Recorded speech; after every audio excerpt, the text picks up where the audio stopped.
बेटे आज के इस लेक्चर में हम लोग फैक्टर अफेक्टिंग द आयोनाइजेशन के बारे में स्टडी करेंगे। Right, factors affecting ionisation.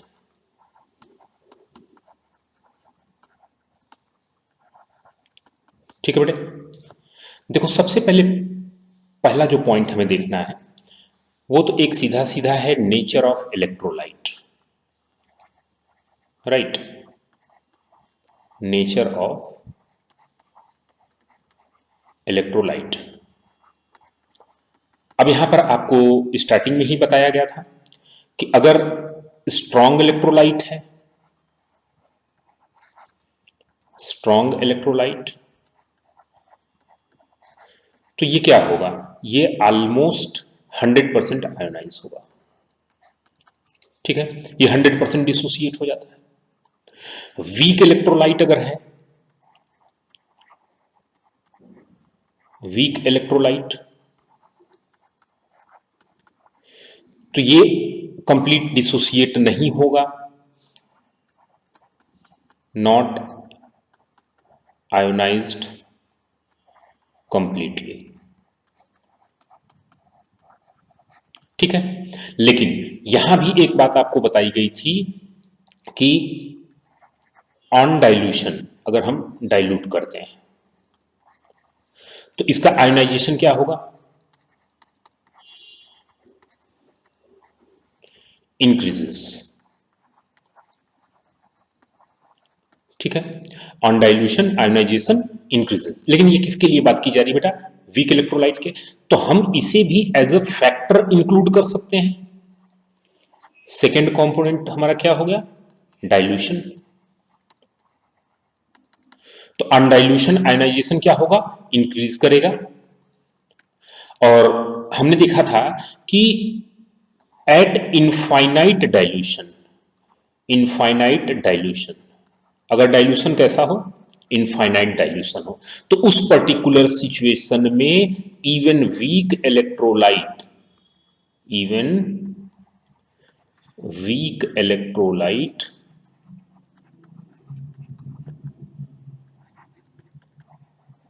Dissociate completely. Weak electrolyte भी यहां बेटा क्या हो जाता है, कंप्लीट डिसोसिएट हो जाएगा।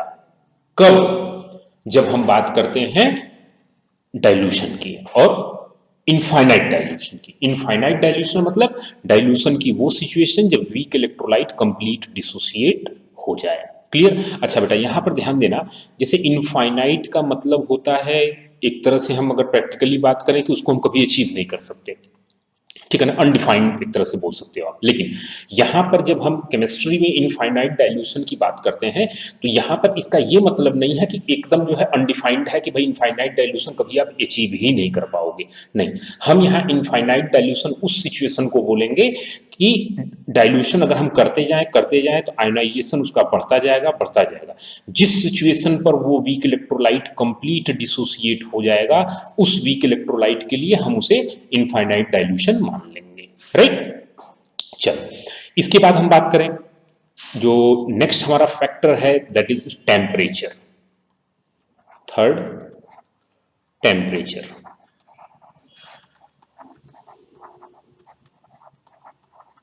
ऑब्वियस सी चीज है बेटा, टेम्परेचर अगर हम बढ़ाएंगे तो आयोनाइजेशन क्या होगा, इंक्रीज करेगा। सिंपल सी बात है, बॉन्ड को ब्रेक होने के लिए जो अमाउंट ऑफ एक्टिवेशन एनर्जी या जो एनर्जी रिक्वायर्ड होगी वो उसको मिलेगी और ज्यादा से ज्यादा बॉन्ड क्या होंगे, ब्रेक होंगे। तो हम बोलेंगे on dial increasing temperature,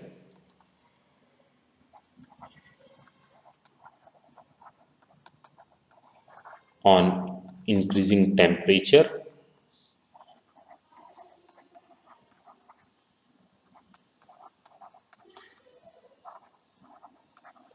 ionization increases। Temperature बढ़ाने पर आयोनाइजेशन क्या होगा, इंक्रीज करेगा। Clear. Fourth and most important point,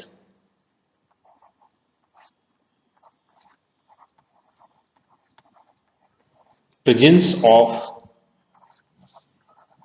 common ion, common ion के प्रेजेंस में। थोड़ा सा इसको बेटा एक प्रैक्टिकल एग्जांपल से हम समझते हैं ना। जैसे सपोज करो कि ये एक बस है, ठीक है, और इस बस में ये सीट्स हैं, ठीक है। आगे भाई ये सपोज करो ड्राइवर वाला चैम्बर है, ठीक है, यहाँ पर ड्राइवर है, वॉट एवर जो कुछ भी है, ठीक है। ये हमारी सिचुएशन हो गई। अब इसमें जितनी भी सीट्स हैं, ठीक है ना, उन्हीं सीट्स के अकॉर्डिंग इसमें पर्सन आएंगे और बैठेंगे। अगर कहीं पर ऑलरेडी पहले से ही लोग बैठे हुए हैं तो फर्दर और लोगों के इस बस में जाने की पॉसिबिलिटी क्या होगी? कम होगी। बात समझ में आ रही है? तो ध्यान देंगे हम कि आयोनाइजेशन जो है वो कॉमन आयन के प्रेजेंस होने पर क्या होता है? कम होता है। जैसे यहां पहले से ही लोग हैं तो लोगों के इसके अंदर जाने की प्रोबेबिलिटी क्या होगी? कम होगी। जितने ज्यादा लोग यहां होंगे उतने कम लोग और इसमें जा पाएंगे। तो अगर किसी सब्सटेंस को या किसी कंपाउंड को हम किसी ऐसे सोल्यूशन में ऐड करें जहां पहले से ही कॉमन आयन है तो उस कंपाउंड के यहां पर आके आयोनाइज होने की टेंडेंसी क्या होगी? कम होगी। राइट? मैं एक बार फिर से रिपीट कर रहा हूं, किसी भी सोल्यूशन में अगर पहले से कॉमन आयन प्रेजेंट है तो इस कंपाउंड के यहां आके डिसोसिएट होने की टेंडेंसी क्या होगी? कम होगी। इसका मतलब हम इसको अगर जनरलाइज करने की कोशिश करें तो हम बोलेंगे कि due to the common ion, due to presence of common ion,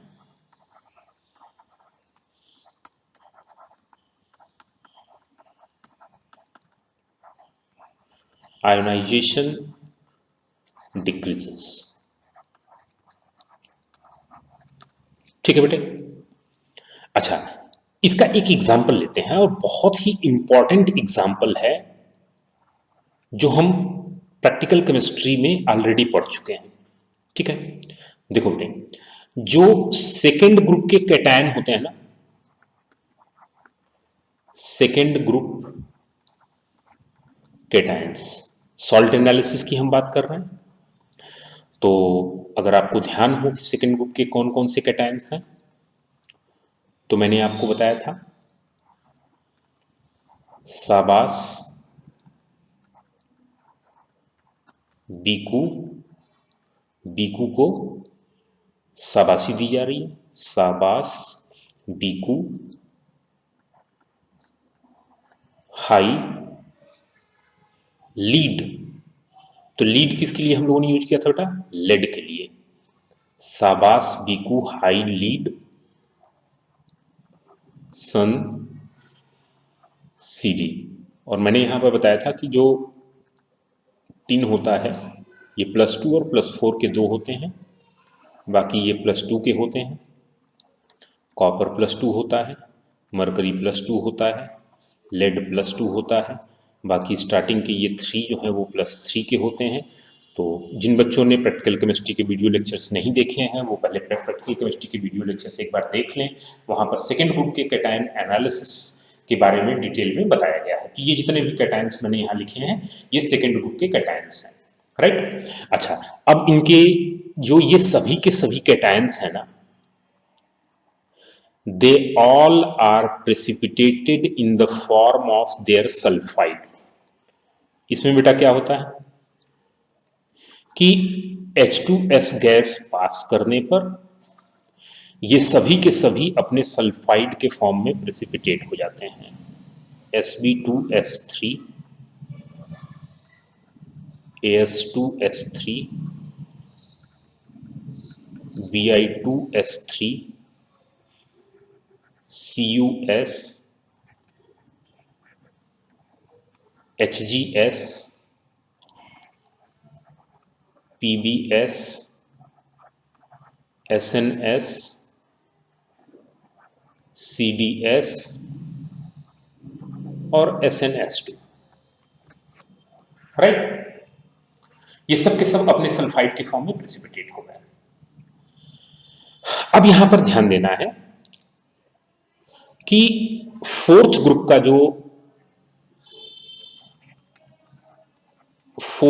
cations,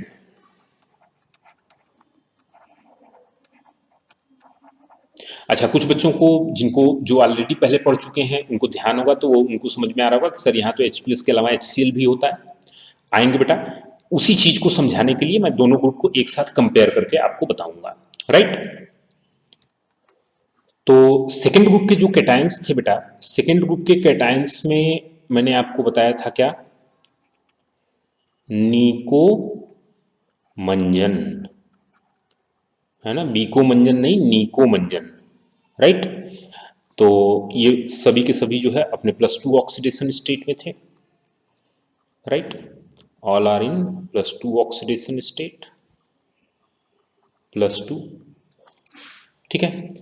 अब यहां क्या था कि +2 ऑक्सीडेशन स्टेट के साथ ये सब के सब जो फोर्थ ग्रुप के कैटायंस थे, they also precipitated in the form of their sulphide, ये भी अपने सल्फाइड के फॉर्म में ही प्रेसिपिटेट होते हैं।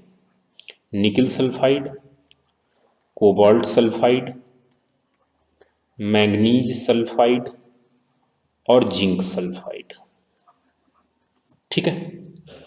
क्या होगा, यहां भी हम H2S ऐड करते हैं। अच्छा, सॉल्ट हमको दिया गया तो हमको तो नहीं पता ना बेटा कि उसमें जो है सेकेंड ग्रुप के हैं कि फोर्थ ग्रुप के हैं, हो सकता है दोनों के। तो अगर हम यहां H2S पास करेंगे तो फोर्थ वाला भी प्रेसिपिटेट हो जाएगा। तो सेकेंड ग्रुप के सॉल्ट एनालिसिस करते समय H2S पास करने पर फोर्थ वाला भी प्रेसिपिटेट हो जाएगा, और सेकेंड का न होने पर भी हमको अगर फोर्थ का है तो प्रेसिपिटेट मिलेगा। तो वो एक कंफ्यूजन क्रिएट करेगा कि सेकेंड ग्रुप का इनमें से कोई आयंस प्रेजेंट है, right.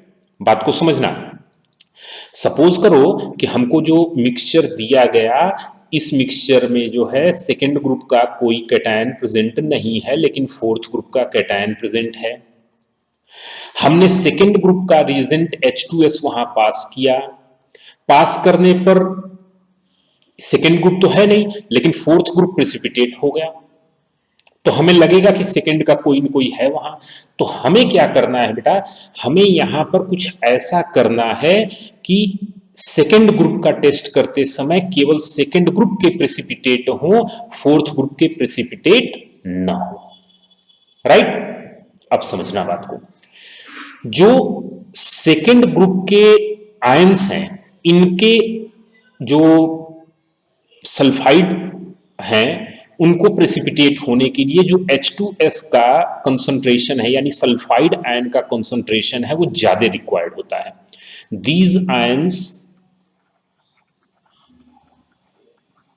Required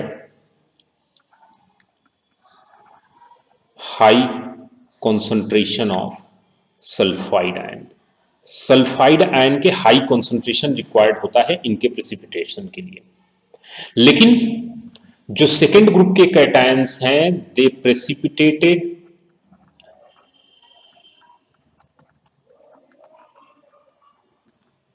even at low concentration, even at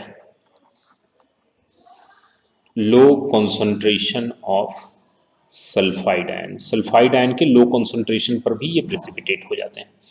तो अगर कंसंट्रेशन लो होगा तो सेकंड वाले तो प्रेसिपिटेट होंगे, फोर्थ वाले प्रेसिपिटेट नहीं होंगे।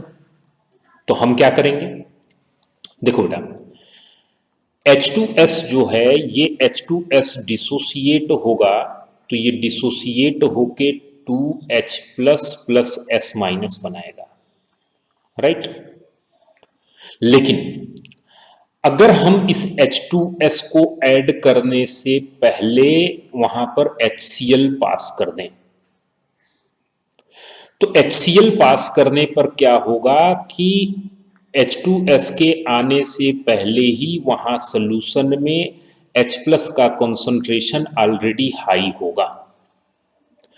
तो in the presence of high concentration of H+ यानी कॉमन आयन, दोनों में देखो H+ कॉमन है ना, तो in the presence of high concentration of H+ के हाई कॉन्सेंट्रेशन के कारण यहां पर जो H2S है इसका डिसोसिएशन क्या होगा, कम होगा, इसका आयोनाइजेशन क्या होगा, कम होगा। तो प्रेजेंस ऑफ HCl, इस HCl का जो प्रेजेंस है ये क्या करता है, डिक्रीजेस आयोनाइजेशन ऑफ